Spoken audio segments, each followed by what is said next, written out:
think that's going to be an ongoing challenge for the church, I suppose. Not just the land, but what you do with church buildings. Yeah.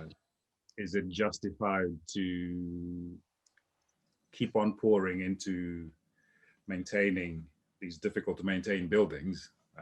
Is it good use of the resources that the church gets from people's giving?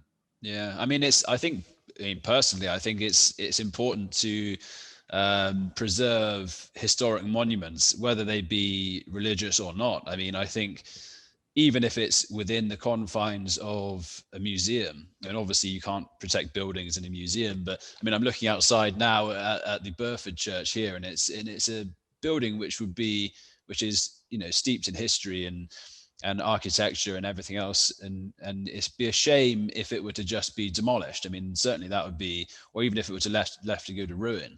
It's something which I think has a value to the public, even if it's not religious. I mean, even if that is no longer a church, I think it would be irresponsible of us to just knock it down and build a block of concrete flats or something. It's Oh yeah, I'm not all for. Was it the Victorians that demolished things?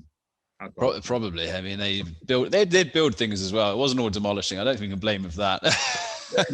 I'm thinking of Northampton, where I lived when I first came to England. The coach station there is no, it was the 60s and 70s. It's a monstrosity from the 60s and 70s that they built over this beautiful Victorian building. It was vandalism, if you ask me. Yeah, and there's so many examples of that. But then, I mean, in one sense, I understand there's a need for planning, and I think these days you have got better. But there is so many examples of just walking and putting up horrible buildings like that. I mean, they're all over the place. I mean, I think some places have really been scarred with it as well, because before the planning came in, if they targeted that area for building, there's some pretty grim places.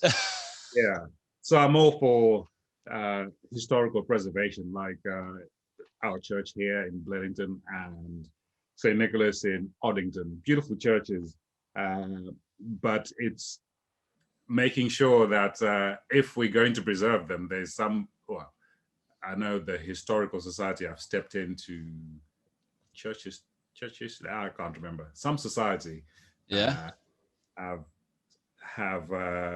helped out with church buildings, but it's making sure that if we are preserving them, it's a historical exercise, or an exercise in maintaining historical artifacts, and not lumping it on the parishioners. Yeah. It's a shame though, man.